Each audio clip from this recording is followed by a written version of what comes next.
doutrinas básicas, né? Já vimos até aqui a questão da teologia sistemática, um resumo bem básico referente a este assunto. Falamos sobre a bibliologia, né? O estudo da palavra de Deus.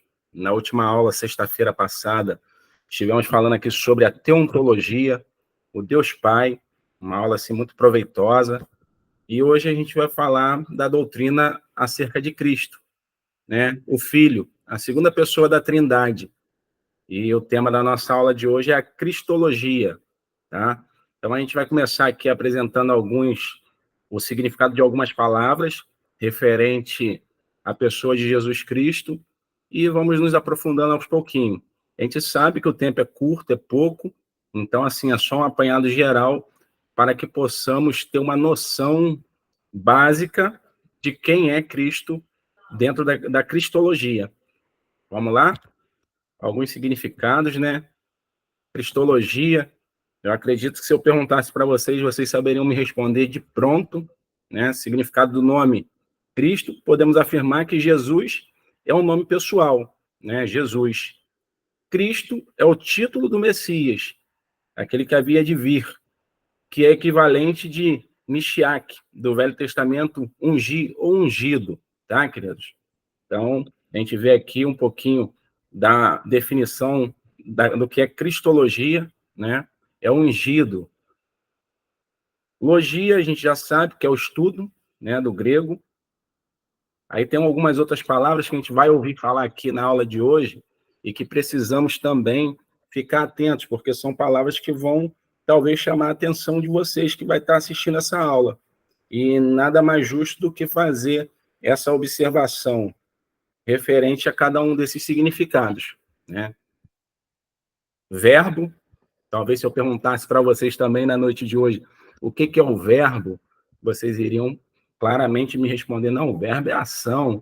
Toda palavra, toda frase que tem um verbo mostra uma ação, né? Então, o verbo é a palavra responsável por exprimir ação, estados e fenômenos em relação a determinado tempo. Resumindo, se Cristo é o verbo, a sua ação podemos definir que é em todos os tempos. Ou seja, a gente não tem dúvida, eu acredito que você que nos assiste não tem dúvida de que Jesus Cristo é o verbo.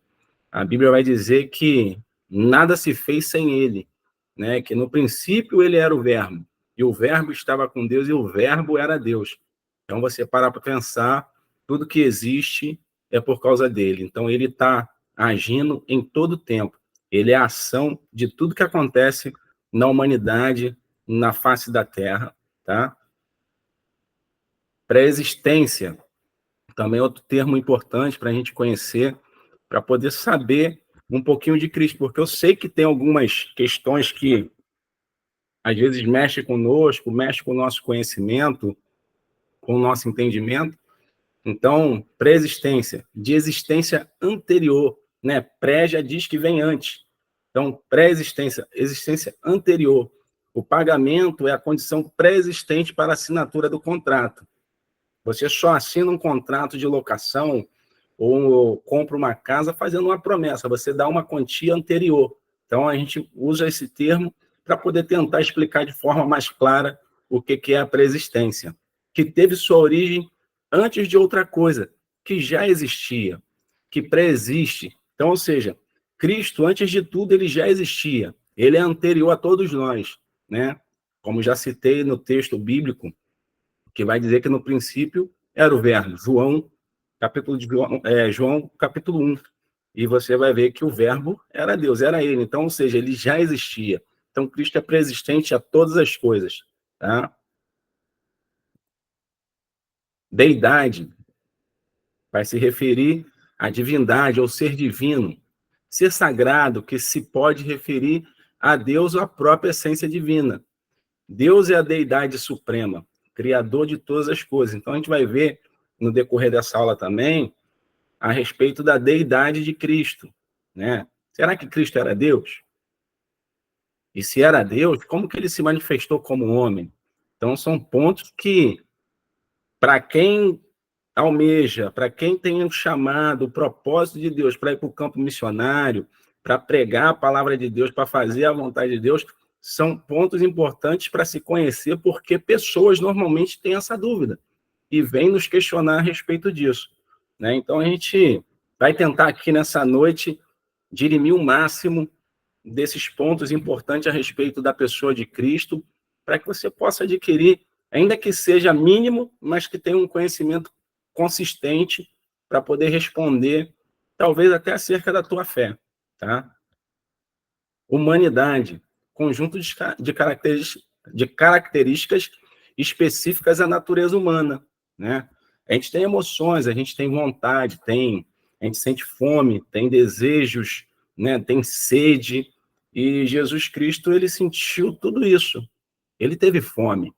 A Bíblia vai dizer que ele teve fome, que ele se emocionou, ele chorou, né? Então, são algumas características nossa, de um ser humano, a quais a Bíblia mostra que Jesus Cristo também teve, também passou pelo que nós passamos hoje, né? Alguns pontos que nós sentimos, tá?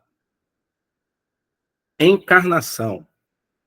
Ato ou efeito de encarnar. Assunção ou manifestação em corpo carnal. Corporificação temporária de uma divindade ou espírito em alguma forma de existência terrena, né?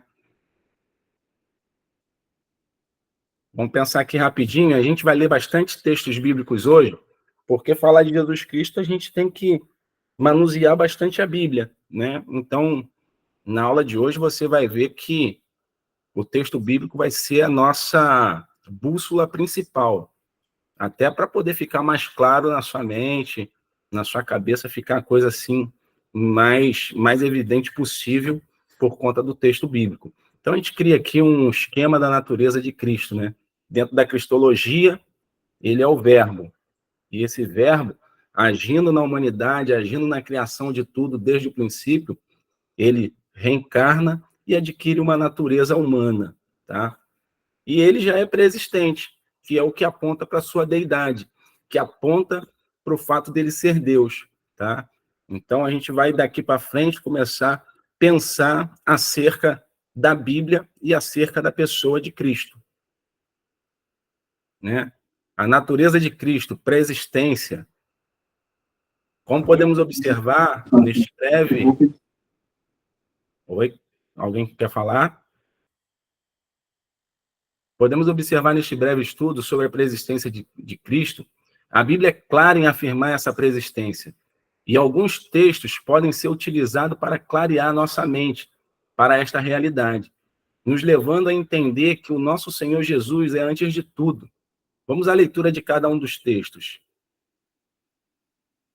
João 1, 1 ao 3, vai dizer o seguinte: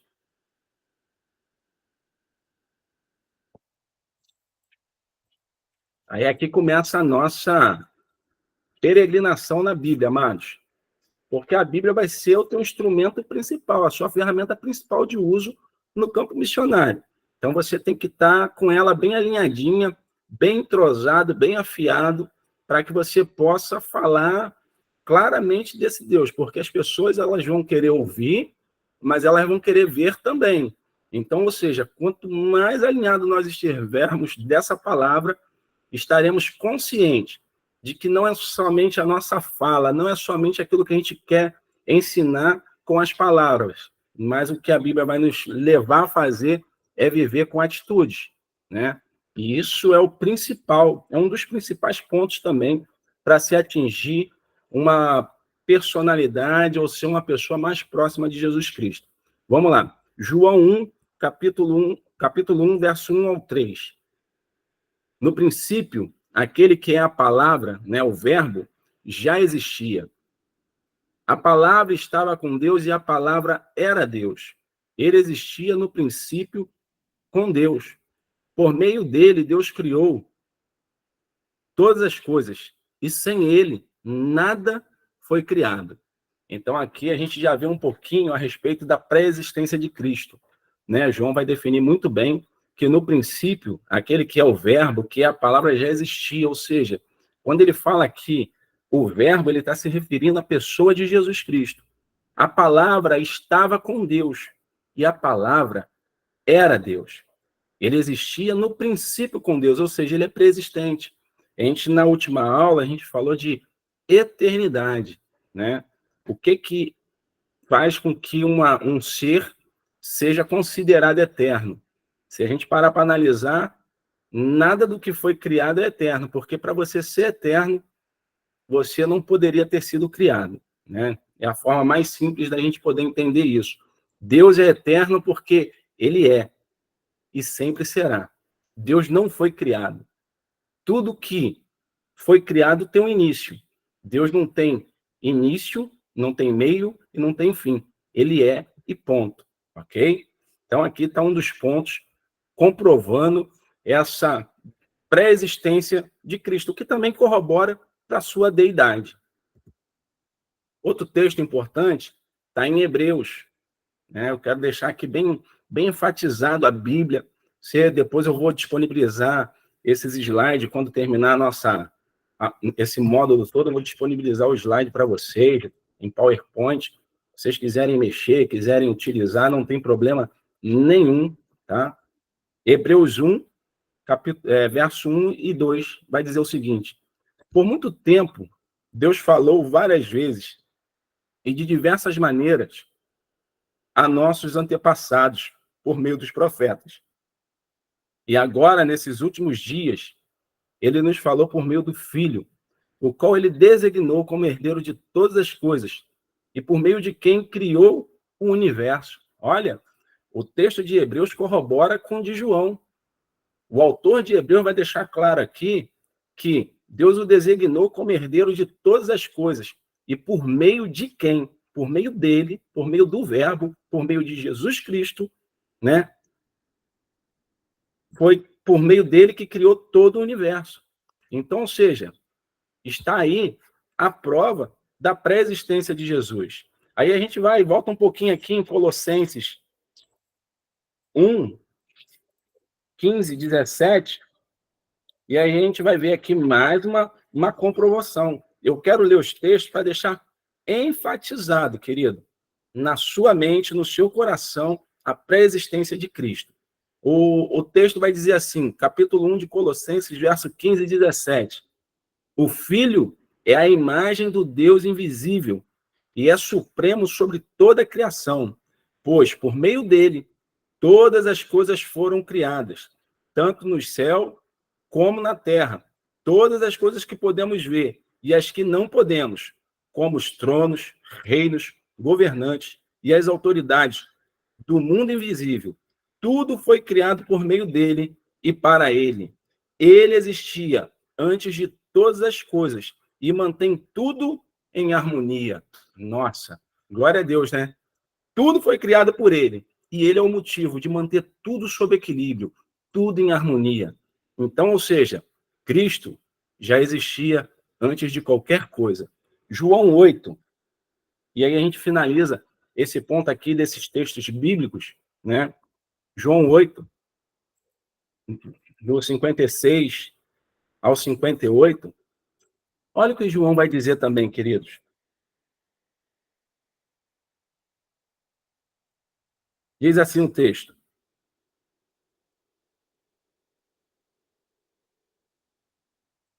seu pai Abraão exultou com a expectativa da minha vinda. Ele a viu e se alegrou. Os líderes judeus disseram: você nem tem 50 anos. Como pode dizer que viu Abraão? Jesus respondeu: eu lhes digo a verdade. Antes mesmo de Abraão nascer, eu sou. Então ele usa o termo que para o judeu é fundamental. O eu sou se referia à pessoa de Deus. Quando Moisés vai ser designado para tirar o povo do Egito, o povo hebreu do Egito, Moisés questiona a Deus: poxa, Senhor, vou chegar lá, vão me perguntar em nome de quem eu estou indo. E o próprio Deus falou para ele: olha, diga que o eu sou te enviou. Então, ou seja, ele era conhecido. Para o povo hebreu, o eu sou era o próprio Deus falando. Amém? Então, esses textos aqui comprovam a pré-existência de Cristo. Tá bom, queridos? Vamos seguir aqui mais um pouquinho. Aí vem uma pergunta célebre. a ser feita. Quem dizem os homens ser o filho do homem? Né? Se perguntasse para você, você tivesse a oportunidade de responder agora, o que você faria? Será que você responderia de pronto, como Pedro respondeu? Tu és o Cristo, o Filho do Deus vivo. Em sua opinião, esta tem sido uma pergunta fácil de ser respondida? Às vezes, para alguns, existe uma dificuldade. Poxa, tu serve a Cristo, pô, mas Cristo foi homem. Como que pode? Poxa, não é possível que você serve uma pessoa que foi homem como nós, que errou, né, na cabeça de quem não conhece Jesus Cristo. Então, assim, é uma pergunta fácil de ser respondida, do seu ponto de vista, ou é uma pergunta que precisa se aprofundar um pouquinho mais para responder? E uma coisa é fato, a partir do momento que eu conheço Jesus Cristo, essa resposta para mim, para minha pessoa, é muito simples, porque eu já vivi uma experiência com ele. Agora, às vezes, para explicar, para externar para um outro, para explicar para uma outra pessoa, o nosso ponto de vista, às vezes, é complicado. Mas está aí. Quem dizem os homens ser o filho do homem? Aí Pedro responde de pronto: tu és o Cristo, o Filho do Deus vivo. Aí agora a gente vai caminhar um pouquinho sobre essa natureza, né? A deidade. O Filho de Deus, a deidade de Cristo, o Filho de Deus. A deidade de Cristo é nitidamente entendida por seu título, Filho de Deus.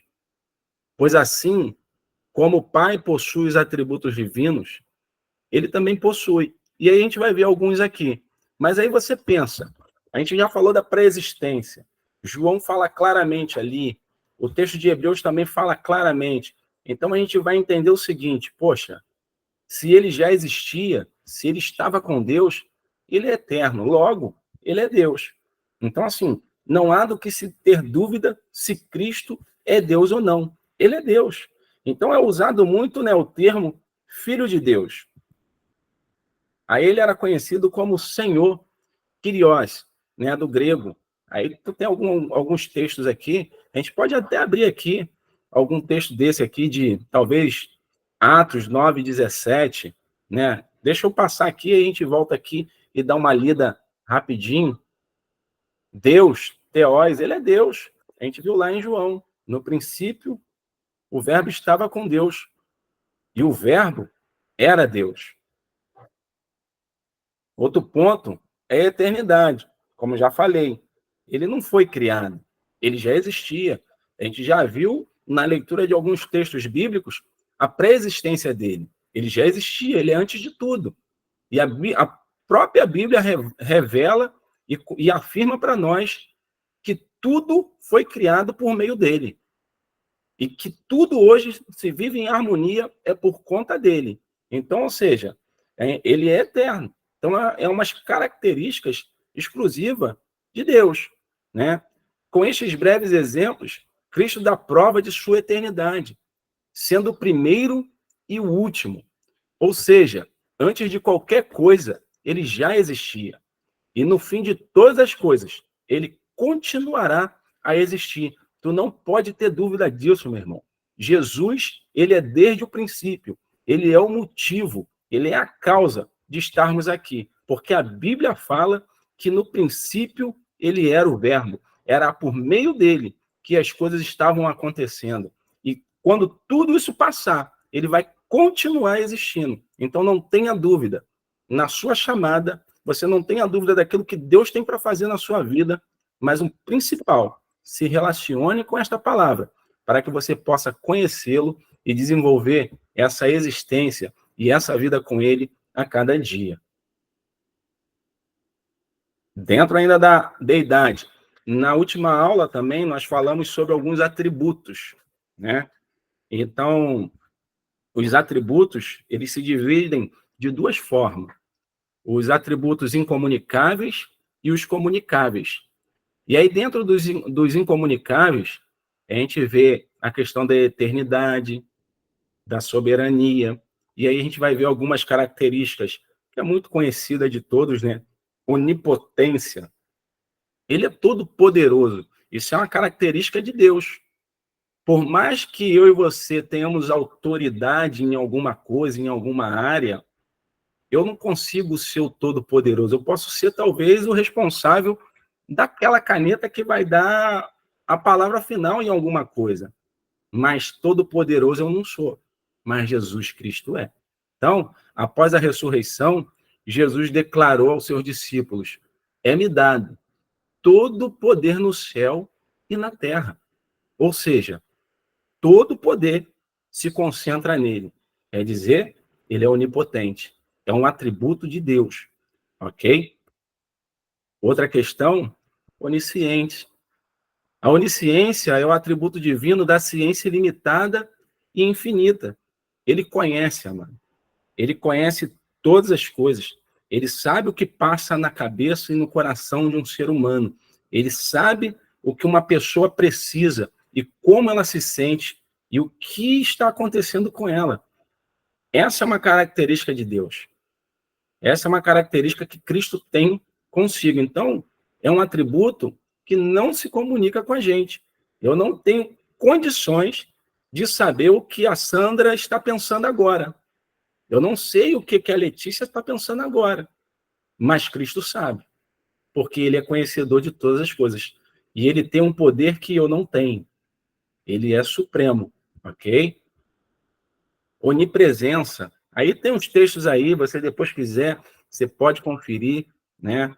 Tá bem claro, tá bem expositiva essa aula de hoje em relação à Bíblia, em relação ao texto que compete para cada um desses pontos, tá? Então, onipresença, ele é onipresente.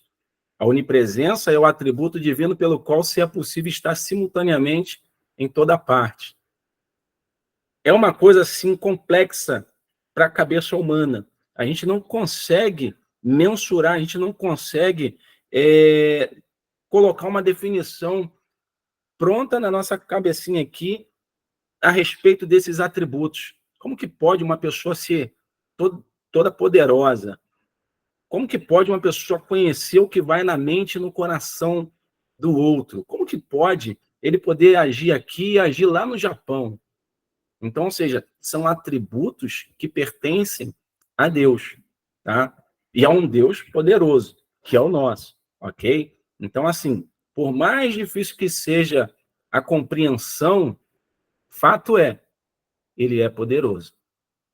E uma das coisas que pode provar claramente esse poder é a sua própria vida.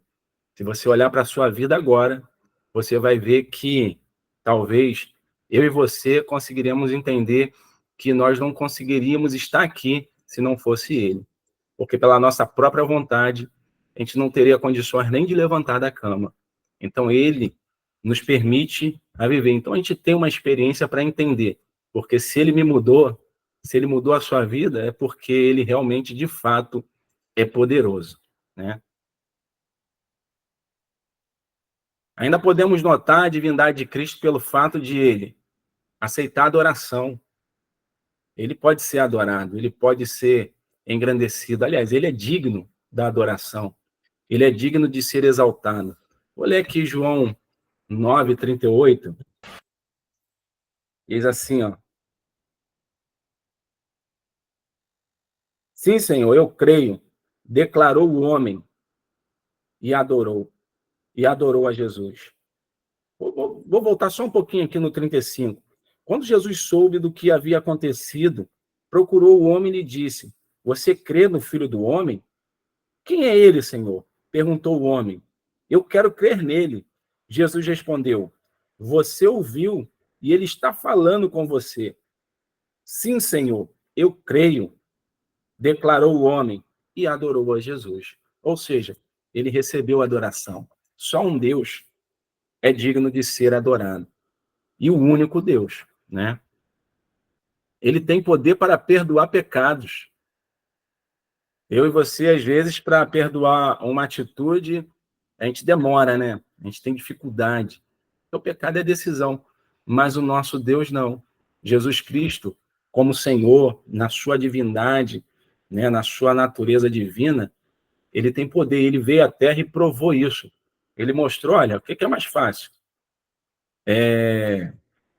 para eles. Teve certos momentos que ele foi questionado pelos fariseus, ele lá, ó, levanta, toma a tua cama e anda, seja perdoado teus pecados, vai, não peques mais. Ele tem poder para perdoar pecados e te limpar de vez de tudo que você já fez um dia. Outro ponto, ressuscitar mortos. Nós conseguimos ver em alguns textos ele ressuscitando mortos. Ele chega lá no túmulo de Lázaro, manda mover a pedra e chama Lázaro. Lázaro, venha para fora. E aquele homem sai ali com vida. Vimos outras passagens também que falam a respeito disso. Então, Jesus é poderoso, mano. Então, são características que estão inseridas na pessoa de Cristo, né? Na pessoa de um Deus, na pessoa de alguém que pode fazer algo sobrenatural, que é Jesus, né? Então, precisamos muito conhecer a respeito do Filho, porque a grande verdade é, queridos, que a gente aprendeu aqui um pouquinho da teologia sistemática, a gente viu a bibliologia. Lógico que sem a Bíblia você não tem como conhecer nada do que a gente já falou até aqui. A gente não tem como conhecer o Deus poderoso, a gente não teria condições de conhecer o Deus poderoso, a gente não teria condições de conhecer a Cristo, porque tudo está aqui nessa palavra. A Bíblia, a importância de se estudar a Bíblia é essa, porque ela vai conseguir te levar por um caminho a conhecer o Deus poderoso. E detalhe, a conhecer o propósito de Deus, que está resumido em Cristo. Cristo sempre foi o propósito para toda a humanidade. Então, ou seja, a gente tem que conhecer, tem que se relacionar com essa palavra para poder entender tudo isso. Você só iria saber que Jesus ressuscita mortos por meio da palavra. Então, é a importância. Somente um Deus pode exercer esses atos de aceitar a adoração, de perdoar pecado, de ressuscitar mortos, de curar enfermos. Somente um Deus, amado. De falar assim para a enfermidade, olha, está curado. Pode abrir os olhos aí, veja, está curado. Só ele pode fazer essas coisas. Homem nenhum tem condições de fazer isso. E se acontece por meio de um homem, é por causa dele. Ok? Então, precisamos conhecer mais desse Deus, para que possamos ver as suas grandezas sendo manifestas através de nossas vidas e por onde passarmos. Né? Agora a gente vai falar um pouquinho aqui da sua humanidade. A humanidade de Cristo é tão importante quanto a sua divindade, pois se ele não tivesse tomado a forma humana e morrido por todos nós, não haveria salvação e nem esperança. Olha aí, a dica, a importância da missão. A missão nos leva a entender o quão Cristo é importante, né? Se ele não tivesse tomado a forma humana e morrido por todos nós, não haveria salvação e nem esperança. A gente já está vagando por esse mundo aí, sem propósito, sem rumo, sem eira, nem beira. A gente estaria perdido. A nossa vida hoje ela só tem propósito porque um dia Cristo morreu por nós e nos permitiu experimentar da salvação nele e a esperança de viver uma eternidade com ele.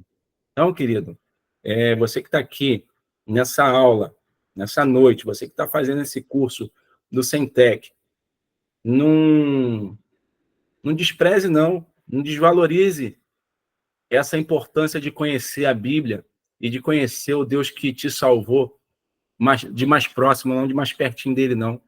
Valoriza isso, porque se não fosse ele, se ele não tivesse se manifestado, nós não teríamos a oportunidade que estamos tendo, tá? Então, dentro da cristologia, a gente está conseguindo já enxergar um pouquinho disso. Poxa, ele existe desde a eternidade. Ele é Deus, né? Mas ele também foi humano. Ele sentiu o que nós sentimos, mas era necessário ele vir como homem sobre a face dessa terra, sofreu o que ele sofreu, para que os objetivos e os propósitos de Deus se cumprissem em nossas vidas, para que os objetivos e propósitos que ele tinha para o ser humano pudessem ser cumprido e consumado nele. Tá? As Escrituras afirmam claramente que Jesus foi concebido no ventre de sua mãe Maria, por uma obra miraculosa do Espírito Santo e sem um pai humano como gerador. É algo assim interessante, né? As pessoas às vezes querem questionar, querem perguntar, pô, mas como é que pode um negócio desse? Queridos, há alguma coisa impossível para Deus? Não existe impossível para Deus. Se, por mais que o ser humano queira questionar a, o nascimento de Jesus por meio de Maria, ele pode questionar, mas o fato é que ele é Deus, né? O fato é que Deus pode fazer todas as coisas. Deus, ele é o Criador. Se não fosse Maria, seria uma outra pessoa. Deus faz do jeito que ele quiser, porque ele é Deus. Mas a grande verdade nisso aqui é mostrar para o ser humano que Jesus Cristo, mesmo sabendo que ele era Deus, ele não usurpou ser igual a Deus, mas caminhou e cumpriu o propósito dele na Terra. Então, o desafio para a gente, ao olhar a pessoa de Jesus Cristo, é esse. Então, a gente fica perguntando, hoje estávamos até num café hoje, lá no meu trabalho, né? A Renata também estava presente, ela colocou, estava explicando para a menina que o cristão é um pequeno Cristo. Ou seja, ele veio como exemplo para nós. A gente pode, sim, levar aquilo que é a vontade de Deus para o outro, para o próximo. Então, a gente precisa olhar e enxergar, ver nele as características que nós precisamos adquirir. E isso, esse privilégio, só vai possuir, só vai ter condições de receber aqueles que se aproximam o máximo do conhecimento dessa palavra para conhecer esse Cristo. Então, a gente não pode desprezar a teologia, né? A gente tem que pegar da teologia aquilo que ela tem de melhor. Ela traz algumas coisas para nós que abrem a nossa mente a ponto da gente entender esses mistérios. Nossa, que milagre! Isso é um milagre, mano. É uma ação assim sobrenatural. Maria estava lá no seu cantinho, na sua casa, nos seus afazeres, e ela ser visitada pelo Espírito Santo. Vamos ler o texto? Mateus 1, 18 a 25.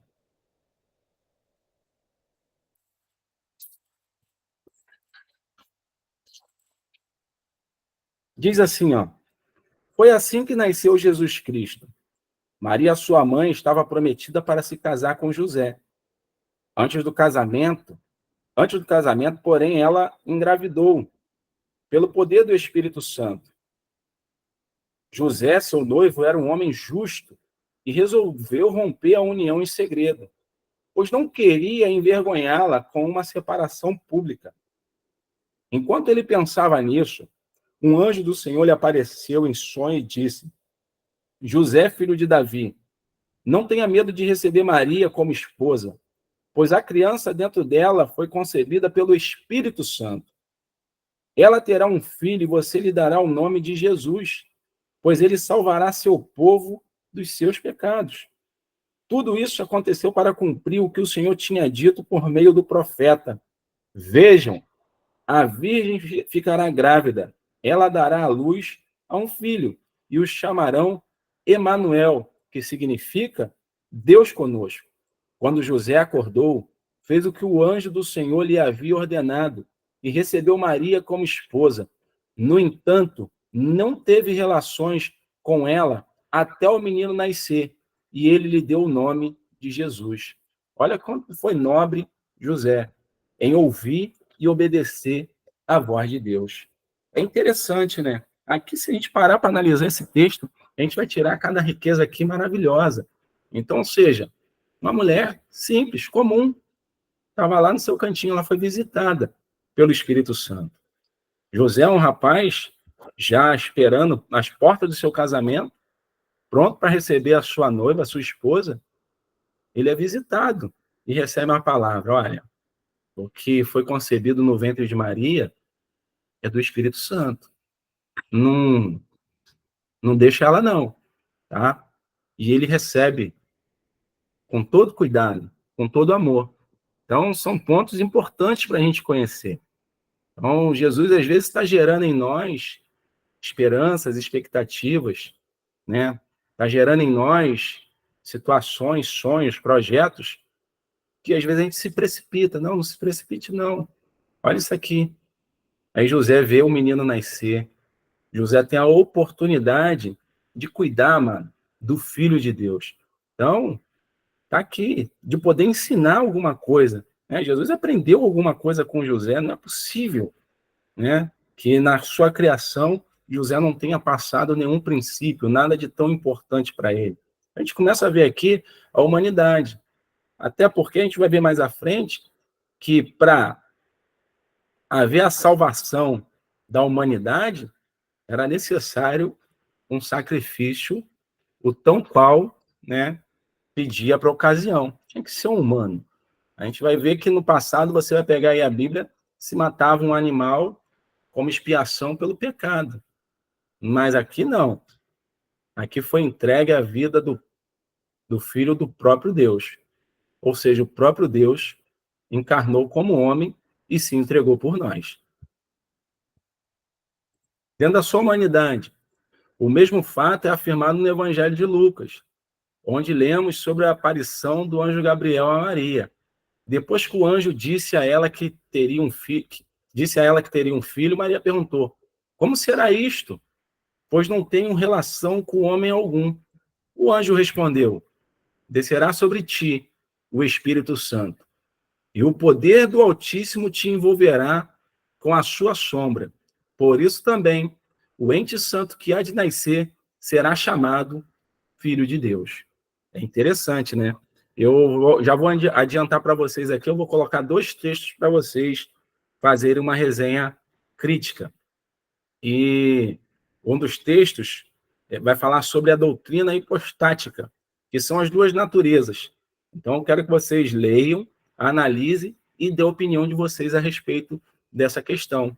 Porque também é um desafio, né? A gente vai ver aqui alguns desafios, alguns pontos difíceis de se explicar, mas que, com a palavra de Deus, tudo fica muito mais fácil. A importância doutrinária do nascimento virginal é vista em pelo menos 3 áreas, né? O fato de Jesus ser gerado no ventre de Maria e poder nascer de forma natural, como qualquer um outro ser humano, ele é visto por pelo menos 3 áreas. Ó. Mostra que a salvação só pode vir do Senhor. Vamos ler esses textos aqui, rapidamente. Gênesis 3,15 diz o seguinte: farei que haja inimizade entre você e a mulher, e entre a sua descendência e o descendente dela. Ele ferirá a cabeça, e você lhe ferirá o calcanhar.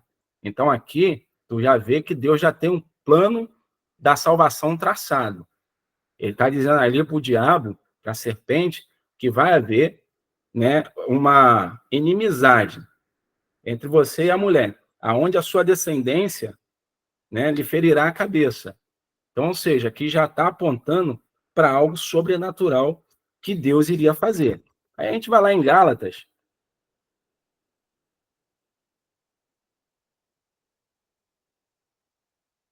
Gálatas 4, 5, diz assim, ó: mas quando chegou o tempo certo, Deus enviou seu filho, nascido de uma mulher e sob a lei. Assim o fez para resgatar a nós que estávamos sob a lei, a fim de nos adotar como seus filhos. Ou seja, o texto bíblico mostra claramente que a salvação só pode vir do Senhor, porque Deus manifestou o seu filho numa mulher. Esse filho se tornou humano e este filho se entregou por nós. Ok? Outro ponto. Mostra que o nascimento de Jesus possibilitou a união da plena divindade e da humanidade em uma só pessoa. Tá? Aí a gente já leu aqui Gálatas, João 3,16 vai dizer o seguinte, é um texto bem conhecido, né? Diz o seguinte, João 3,16: porque Deus amou tanto o mundo que deu seu Filho único para que todo que nele crê não pereça, mas tenha a vida eterna. Então, é o Senhor, é esse Jesus que veio como homem, que morreu por mim e por você, que pode nos dar a vida eterna. Mostra a verdadeira humanidade de Cristo sem herança do pecado, né? Por que Cristo não tem pecado? Porque ele não foi gerado de um homem, foi o próprio Espírito Santo que gerou Jesus Cristo no ventre de Maria, tá? Aí para alguns vai ficar assim, poxa, mas que absurdo. As pessoas questionam isso demais aí fora. Ah, mas que absurdo. Querido, não existe impossíveis para Deus. Deus pode todas as coisas. Nós somos limitados, mas Deus é sem limite. Deus pode tudo. Porque o Espírito realizou a concepção de Jesus no ventre de Maria. O menino devia ser chamado Santo. Lucas 1, 35. Liga essa concepção pelo Espírito Santo com a santidade ou a pureza moral de Cristo. E a reflexão sobre esse fato nos permite compreender que, pela ausência de um pai humano, Jesus não era de todo descendente de Adão. E essa interrupção na linha de descendência foi o método empregado por Deus para fazer com que Jesus fosse plenamente humano e, mesmo assim, não partilhasse do pecado herdado de Adão. O fato do Espírito Santo ter gerado Jesus no ventre de Maria é que corta esse vínculo com Adão, né? Então, ele não herda o pecado do princípio. Ele é gerado e começa ali um momento, uma oportunidade para a humanidade ter a sua vida transformada, ok? Então, podemos simplificar nosso primeiro... Eu coloquei nossa primeira aula, nossa primeira parte da aula, com o texto de João, capítulo 1, 2 e 3. Ele estava no princípio com Deus. Todas as coisas foram feitas por intermédio dele. E sem ele, nada do que foi feito se fez. Ele é o principal de tudo, querido. Ele é o verbo. Ele é a ação. Ele é quem faz, é ele quem desfaz, é ele quem opera. Tudo está com ele. Aí vamos para um outro ponto aqui, dessa questão da pessoa de Cristo, né? Que é a doutrina da encarnação. Vamos pensar um pouquinho na encarnação, né? Pela doutrina cristã da encarnação é definido o mistério de Cristo na qualidade de vero homem e verdadeiro Deus. Explicar essa doutrina em termos da lógica finita dos homens não é possível. É assim, a gente consegue compreender com o texto bíblico, mas você tentar explicar de forma clara com a nossa mente finita, não é possível.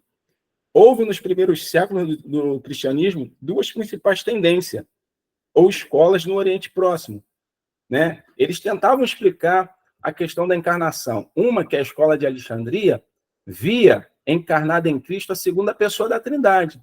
Seu pensamento partia do céu com o Filho eterno e dali baixava para a terra, né? Então, na cabeça deles, olha só, via encarnada em Cristo a segunda pessoa da Trindade. Pô, peraí, Jesus Cristo é a segunda pessoa da Trindade. Seu pensamento partia do céu, era um pensamento, com o Filho eterno e dali baixava a terra. A outra, a escola de Antioquia, fixava o fato da humanidade de Jesus aqui sobre a terra para daí subir ao céu. Até esse ponto, não se trata de duas cristologias diferentes, mas de interpretações que apresentam diferenças de ênfase. Então, para uma, ele vinha no pensamento, para outra, ele tinha que subir, né? Toda a graça redentora que estava no Salvador existia em Deus. Antes de haver mundos, foi esse Deus que, na imensurável caridade de sua misericórdia, veio naquele que conhecemos por Jesus. É o que, apesar das falhas da linguagem humana, a doutrina da Trindade e da encarnação procura expor. E disso depende a própria substância do evangelho da glória do Deus bendito, né? Vamos ver aqui 1 Coríntios 2, 8.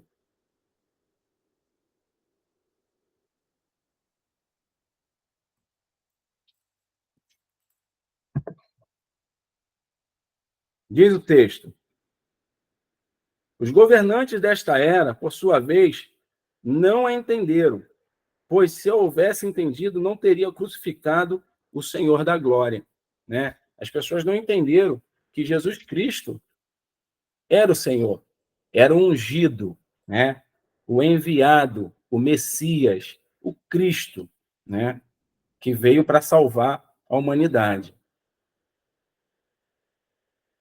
Jesus foi 100% homem, dentro da doutrina da encarnação, a gente ainda entende o seguinte: Jesus foi 100% homem, aliás, 100% Deus e 100% homem.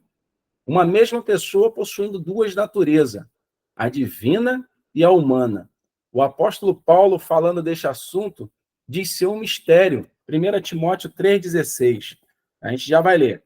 O propósito da encarnação foi o de trazer a redenção dos pecadores. Por diversas vezes, o próprio Senhor Jesus Cristo falou sobre a sua missão. Então, vamos ler aqui Marcos 10, 45.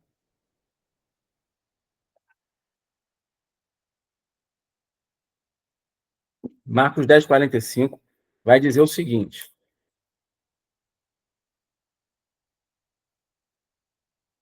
pois nem mesmo o Filho do Homem veio para ser servido, mas para servir e dar sua vida em resgate de muitos. Né? O propósito da encarnação foi o de trazer a redenção dos pecadores. Então, ou seja, ele veio para nos servir.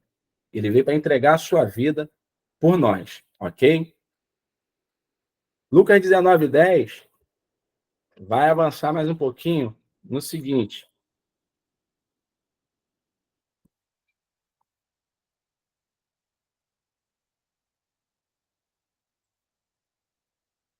porque o Filho do Homem veio buscar e salvar os perdidos. Olha a importância da encarnação, da vinda do Filho de Deus sobre a terra. Ele veio para nos salvar. Então, isso prova cada vez mais a importância da sua vinda.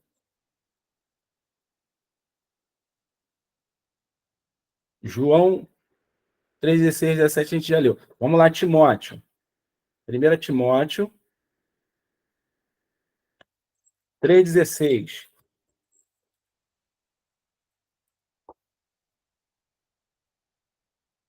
Diz o seguinte: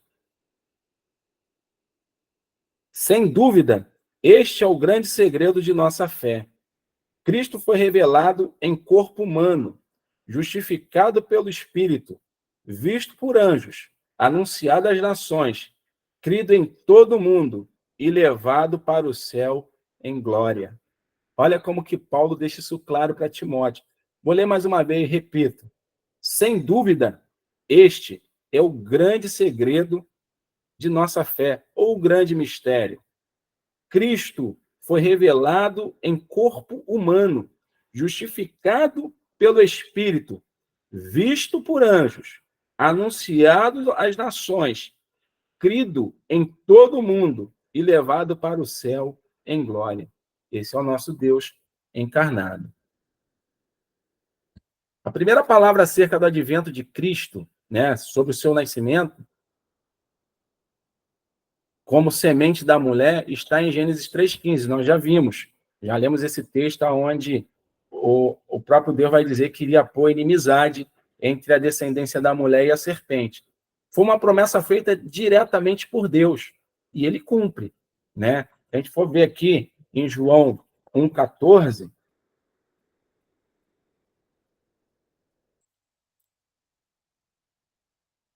João 1,14, olha o que diz o texto. Assim a palavra se tornou ser humano, carne e osso, e habitou entre nós.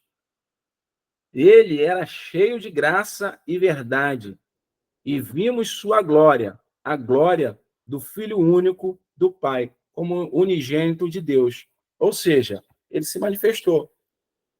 Repito aqui, amados.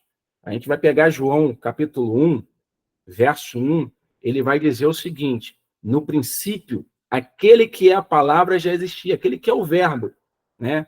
A palavra estava com Deus e a palavra era Deus. Ele existia no princípio com Deus. Por meio dele, Deus criou todas as coisas e nada sem ele, e sem ele nada foi criado. Aí tu vai lá para o 14, ele vai dizer aqui o texto: assim a palavra se tornou ser humano. Assim o verbo se tornou ser humano, carne e osso, e habitou entre nós. Ele era cheio de graça e verdade. e vimos sua glória, a glória do Filho único do Pai.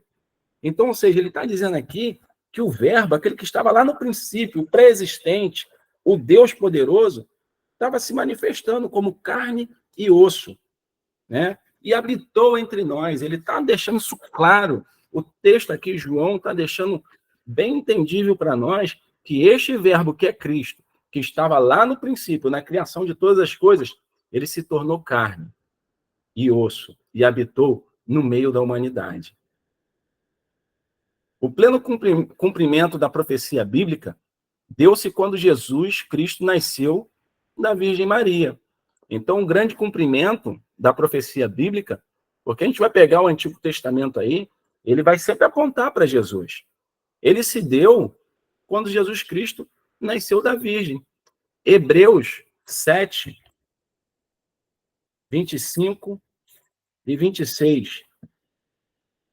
Diz o texto: portanto, ele é capaz de salvar de uma vez por todas aqueles que se aproximam de Deus por meio dele. Ele vive sempre para interceder em favor deles. É de um sumo sacerdote como ele que necessitamos, pois é santo, irrepreensível, sem nenhuma mancha de pecado, separado dos pecadores e colocado no lugar de mais alta honra no céu. Ele não, 27, ele não precisa oferecer sacrifícios diariamente, ao contrário dos outros sumos sacerdotes, que os ofereciam primeiro por seus próprios pecados e depois pelos pecados do povo. Ele, porém, o fez de uma vez por todas, quando ofereceu a si mesmo como sacrifício. Ele se tornou um sacrifício por nós, mas para que nós pudéssemos receber a salvação, tá? E ficar livre, de uma vez por todas, do nosso pecado. Aquele pecado da condenação. Aquele pecado que nos tirava o direito de viver uma vida com Deus. No nascimento de Jesus ainda, a única maneira de ele nascer como homem, ora, era como? Era nascer de uma mulher. Para ele ser um homem impecável, era necessário ser concebido pelo Espírito Santo. E a única maneira de ele ser deidade era ter Deus como seu pai. Então, ou seja, para ele vir como homem, era necessário nascer de uma mulher, era necessário ter a Maria, né? Para ele ser concebido, para ele ser impecável, era necessário, sem pecado, ser gerado pelo Espírito Santo. E ele é conhecido como quem? Como Filho de Deus, né? Hebreus 4, 15, já está até aberto aqui, em Hebreus, o texto vai dizer o seguinte, 4:15. Nosso sumo sacerdote entende nossas fraquezas, pois enfrentou as mesmas tentações que nós, mas nunca pecou. Ele sabe o que a gente sente. Ele sabe, ele sentiu na própria pele, né? Ele sofreu como nós. Lembra que eu falei das características do ser humano, né? A humanidade dele, para ele ser como homem, ele sentiu as mesmas coisas que nós sentimos. Ele também foi tentado. Você vê ali em Mateus 4, se não me falha a memória, na tentação, quando ele é conduzido ao deserto para ser tentado pelo diabo, a Bíblia deixa claramente que ele sentiu fome, né? E o diabo fala assim, olha, se é filho de Deus, faça com que essas pedras que se tornem pães. Ele fala assim, olha, nem só de pão viverá o homem, mas de toda palavra. Olha a importância da palavra, de toda palavra que sai da boca de Deus. Isso é fundamental, amados. A gente conhecer a pessoa de Jesus Cristo é importantíssimo para nós, porque tudo se concentra nele. Ele é o centro de tudo. Ele é o Senhor, ele é o Deus soberano. É por causa dele que eu e você estamos aqui nesta noite, tendo a oportunidade de ouvir essa aula aqui acerca da pessoa de Jesus. Seu ministério, o ministério de Cristo foi o palco das realizações de tudo quanto dele estava escrito, tanto das coisas concernentes à sua divindade, como as relacionadas com a sua humanidade. Vamos pensar aqui rapidinho com as coisas relacionadas à sua humanidade. Isaías 53 vai definir muito bem como seria o sofrimento vicário de Cristo. Ele levou sobre si as dores, as enfermidades, ele apanhou, ele foi cuspido, era uma pessoa sem aparência, né? Então, o Isaías vai definindo parte da sua humanidade e a maneira que ele está sendo moído e maltratado por conta dos nossos pecados. Eu gosto muito de pensar nesse texto de Isaías e fazer associação com aqueles 2 capítulos ali de Mateus 26 e 27. É algo interessante você poder olhar ali em Mateus 27, se não me falha a memória, quando Pilatos lava as mãos e fala assim, e aí, quem vocês querem, Jesus ou Barrabás? Eles falam, queremos Barrabás, solta Barrabás. Já sendo incitado pelo povo, né, sendo incitado ali pelos líderes, né, por alguns sacerdotes, e Pilatos pergunta ainda mais, e com Cristo, o que eu faço com ele, com Jesus? Aí eles gritam, crucifica-o. Amados, eles fazem um ato ali que, se você depois parar para ler Mateus 27, pegar esse trecho onde Pilatos faz isso, ele vai falar assim, poxa, eu não vejo nenhuma culpa, vocês vão matar um homem inocente, eu estou colocando aqui com as minhas palavras, mas você vai ver lá que, dentro das entrelinhas, é isso aí, como ele querendo defender Jesus, né? Mas, pela sedição do povo, ele queria evitar um conflito na sua... na sua no seu governo ali, ele não queria ter esse conflito, porque para ele seria ruim. Ele fala assim, poxa, mas vocês vão matar um homem inocente. Aí o povo grita como que profeticamente, seja o sangue desse justo sobre nós e sobre os nossos filhos. Olha o ato profético. É por conta desse sangue, é por conta da ação do ministério de Jesus, que o ser humano tem a oportunidade de ter a sua vida transformada. O povo, sem saber, profeticamente, eles gritam, seja o sangue desse justo sobre nós. E hoje o que nos lava, o que nos limpa do pecado é o sangue de Jesus, amado. Então, assim, são coisas que a gente tem dentro do ministério de Jesus, que quando a gente pensa nas entrelinhas, a gente pensa naquilo que está ali inserido, que está querendo dizer, a gente fala, nossa, o meu Senhor sofreu, né? Sofreu para que eu pudesse ter essa oportunidade.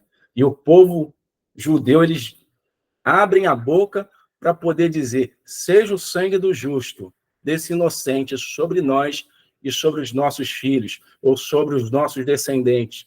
Ou seja, isso vai perpetuar na humanidade. Então, séculos após séculos, nós conseguimos ser livres e libertos por conta do sangue de Jesus, por conta desse sangue que um dia foi derramado na cruz do Calvário. Tá? O ministério de Cristo iniciou-se quando ele tinha cerca de 30 anos, né? Lucas 3, 23. Na numerologia bíblica, e aqui uma curiosidade, né? O número 30 fala de ministério. José, que foi um tipo de Cristo, né? A tipificação dentro da teologia do Antigo Testamento, vai dizer, José, que foi um tipo de Cristo, quando compareceu diante do faraó, rei do Egito, e tornou-se governador, estava com 30 anos. Davi também, quando tinha 30 anos, começou a reinar sobre Israel. Então, na numerologia, o povo hebreu, eles gostam muito dessa questão, né, de pensar na numerologia. Então, o número 30 se referia a isso, né, ao ministério. Então, ou seja, Jesus com 30 anos, ele começa o seu ministério, a manifestar aquilo que ele veio cumprir aqui na Terra. Em Isaías 61, 3, encontra-se uma descrição da missão ou ministério do Messias. Quando Jesus começou o seu ministério, citou esse texto e o aplicou a si mesmo. Vamos ler Isaías 61, 1 a 3, diz assim, ó, é maravilhoso também. Irmãos, a Bíblia, ela é maravilhosa. Conhecer acerca de Deus é algo assim prazeroso. Se a gente tivesse condições e pudesse investir o máximo de tempo que a gente tem, é algo assim que nos leva a sentir uma alegria, uma felicidade muito grande.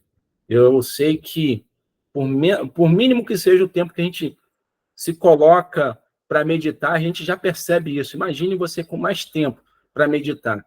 E o nosso maior desafio, né, é meditar na palavra de Deus. O nosso maior desafio é a gente avançar nesse conhecimento. Olha o que Isaías vai dizer. O Espírito do Senhor soberano está sobre mim, pois o Senhor me ungiu para levar boas novas aos pobres.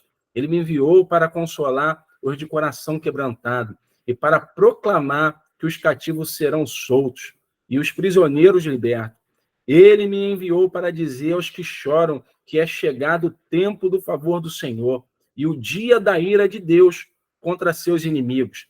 A todos que choram em Sião, ele dará uma bela coroa em vez de cinza, uma alegre bênção em vez de lamento, louvores festivos em vez de desespero. Em sua justiça serão como grandes carvalhos que o Senhor plantou para a sua glória. Que coisa maravilhosa. Saber que temos um Deus que veio para nos libertar, nos salvar, e já tinha um propósito desse formado desde o princípio. Seu ministério se resume da seguinte forma: pregar o evangelho aos pobres, aos humildes e aos aflitos. Será que isso tem alguma coisa a ver com a nossa missão? Será que esse ministério de Jesus, essa forma que ele se resume, tem a ver com essa escola a qual você está fazendo parte aqui, o Centec, Escola de Missões? Olha qual é o propósito principal: pregar o evangelho aos pobres, aos humildes e aos aflitos. Pessoas estão precisando, amado, de mim e de você aí fora. Curar os enfermos da alma e do corpo, trazer uma palavra de alento, trazer uma palavra de esperança, mostrar para eles que existe um Deus que se preocupa com a humanidade, romper os grilhões do mal e pôr em liberdade os cativos do pecado e do domínio satânico. Quantas almas estão presas na mão de Satanás, precisando da nossa dedicação, ou até mesmo de uma palavra nossa, de um abrir de boca nosso, para que essas vidas sejam libertas. Abrir os olhos espirituais dos perdidos para verem a luz do evangelho e serem salvos. Lembra do que é ser cristão? É ser um pequeno Cristo, é segui-lo como exemplo, é ter Jesus como parâmetro principal, né? Paulo vai dizer assim, ó: sede meus imitadores, assim como eu fui de Cristo. Ele não está apontando para ele, mas ele está apontando para Jesus Cristo. Ele está dizendo assim, ó: imita Jesus, porque eu o imitei. E olha, eu tenho visto coisas maravilhosas, que a Bíblia não relata isso, mas o que Paulo, na minha cabecinha aqui, que eu entendo que ele está querendo dizer, olha, eu só faço por causa dele, então imite ele. Vamos ser imitadores, vamos ser pequenos Cristos, uma cópia daquilo que Jesus foi na Terra e manifestar essas grandezas que ele tem para nós. Sua morte, o evento mais importante e a doutrina central do Novo Testamento, resumem-se nas seguintes palavras: Cristo morreu, o evento, por nossos pecados, a doutrina. Por ser inesgotável esse assunto, nos limitaremos ao exame de alguns de seus aspectos fundamentais de acordo com a Bíblia. 1 Coríntios 15, 3. A gente já está quase terminando, tá, irmãos? Peço só um pouquinho mais de paciência, porque a gente já está quase finalizando a nossa aula. Diz assim o texto de 1 Coríntios 15, 3. Eu lhes transmiti o que era mais importante e o que também me foi transmitido. Cristo morreu por nossos pecados, como diz em Escritura. Ok? Ele morreu pelos nossos pecados. Então é um evento assim grandioso. Sua morte. Na cruz, Deus se revela ao homem. Na cruz, Deus toma a iniciativa e entra em ação a favor do homem. Ele morreu por mim e por você, querido. Ele morreu por nossos pecados. Então, olha, tá aí a deixa. Você já tem motivo de sobra. Eu e você temos motivo de sobra para falar desse Deus. Porque na cruz ele se revelou a nós. Na cruz, ele mostra a ação dele em nosso favor. Na cruz, o Filho de Deus consuma a sua identificação com o homem pecador. Ele veio por nós. Ele veio para curar o enfermo, o doente, o pecador. A cruz traz o homem para Deus, levando Deus ao homem. Olha o propósito da morte de Cristo. Ele tinha que morrer. A gente sabe, se você parar para ver aquele filme Paixão de Cristo, tem pessoas que não conseguem nem ir até o final, porque é doloroso, mas era necessário. Tinha que ser um sacrifício perfeito. Tinha que ser um homem por homens. E Jesus se tornou homem e morreu por mim e por você. Na cruz, é oferecido um sacrifício representativo pelos pecados do mundo, né? Ele representava o essencial, o fundamental, o principal. O diabo pensou que estava vencendo, quando, na verdade, ele estava assinando a derrota dele de uma vez por todas sobre a humanidade. Porque a hora que o homem entende que em Cristo está a saída para todas as suas dificuldades, o diabo perdeu. Na cruz é oferecido um sacrifício expiatório, né? Seja o sangue desse justo sobre nós e sobre os nossos descendentes, sobre os nossos filhos. É expiatório, a salvação para todos. Na cruz, o pecador é identificado com Cristo e a ele unido, né? Vamos ler aqui, Gálatas 2, 20 e 21.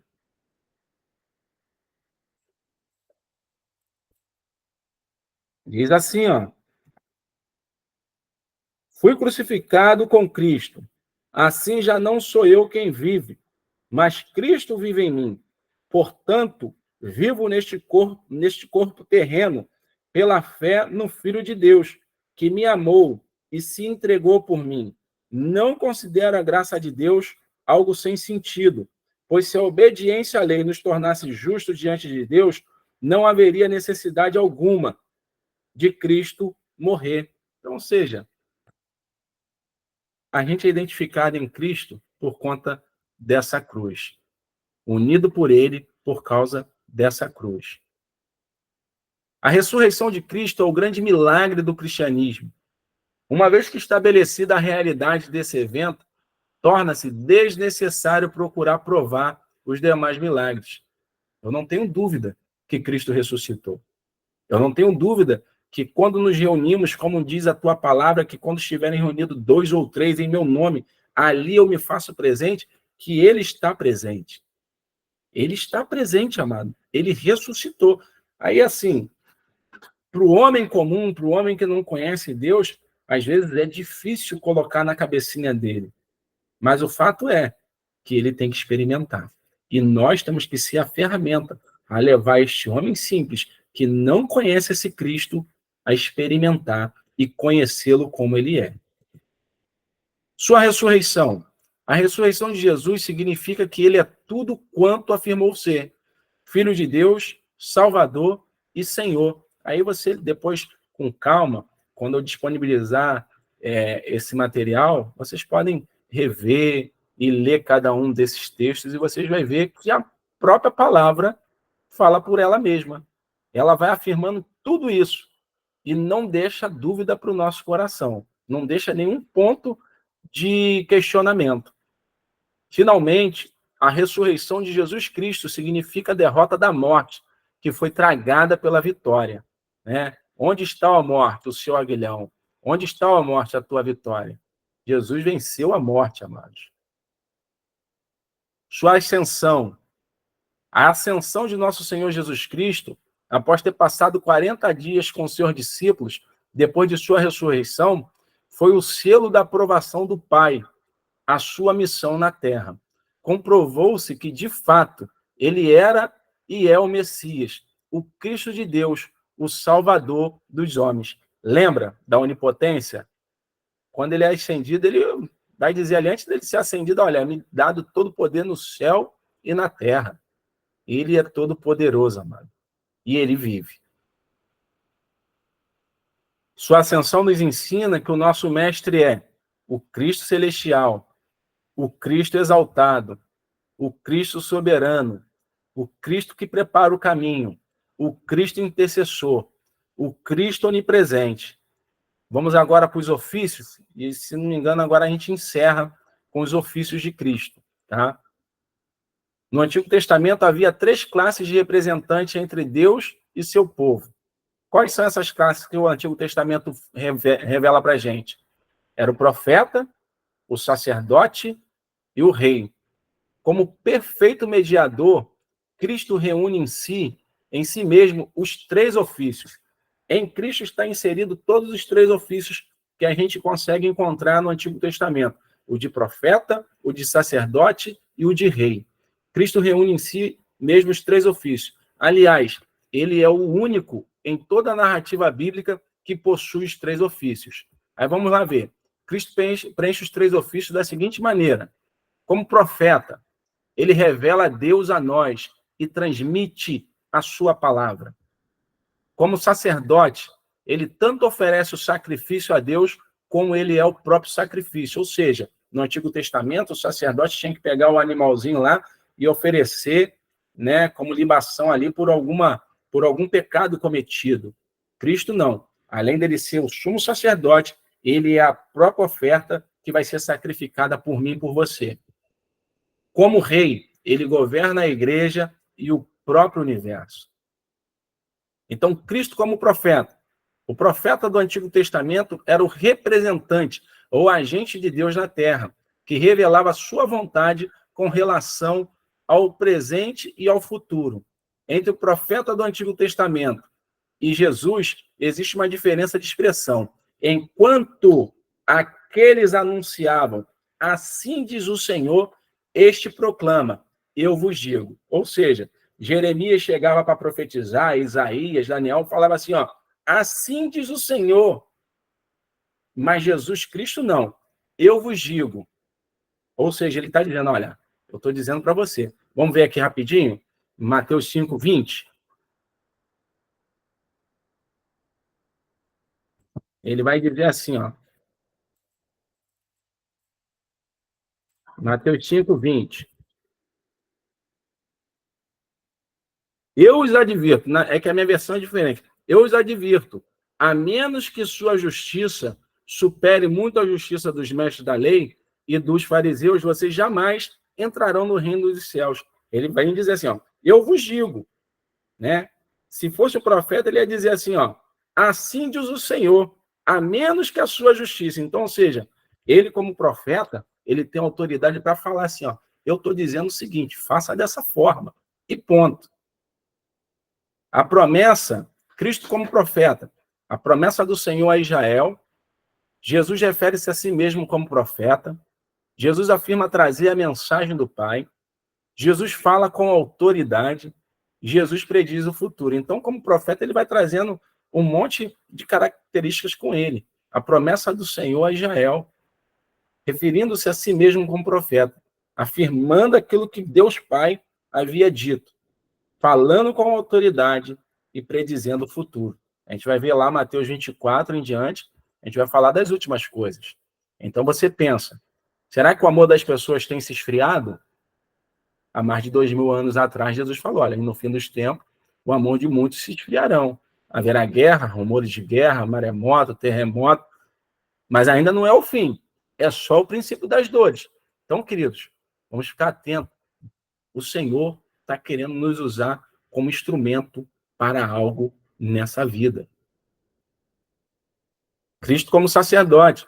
O sacerdote foi instituído por Deus para a administração dos ritos, dos sacrifícios a serem ofertados.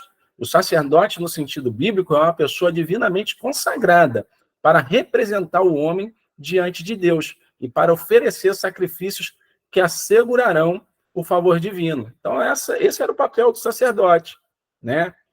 Cristo como sacerdote, diferente dos sacerdotes da antiga aliança, Cristo, sumo sacerdote na nova aliança, não precisa oferecer sacrifício por si.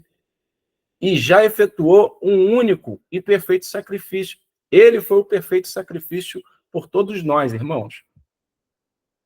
O Cristo como rei. O rei é aquele que governa uma nação monárquica. O soberano que exerce autoridade absoluta e que goza de vários privilégios. No Antigo Testamento, o rei tinha autoridade para governar a nação de Israel. No Novo Testamento, Jesus nasceu para ser rei dos judeus, recusando assim as tentativas de o fazerem um rei terreno, com poder militar e político. Ele não veio para isso, para ser um rei político com poder militar, não. Ele veio para reinar sobre toda a humanidade. Então, como rei, ele vai mostrar o seu governo. Como rei, de fato, Jesus tem um reino, o qual ele anunciou sua vinda em sua pregação, sendo o verdadeiro rei do novo povo de Deus. Nota-se que após a ressurreição, Deus Pai deu a Jesus muito maior autoridade sobre a igreja e sobre o universo. Ele, como rei, ele não é deste mundo. Ele é o Senhor das vidas e nos corações daqueles que ouvem a verdade e obedecem. Ele se manifestará no futuro. Ele vai voltar, querido. Então, guarde isso. Ele não é deste mundo. Ele é o Senhor das vidas e nos corações daqueles que ouvem a verdade e obedecem. Nós devemos obedecer e ouvir a sua verdade, porque ele vai voltar. Ele vai se manifestar no futuro bem próximo. E aí aqui a gente termina a nossa aula de cristologia, né?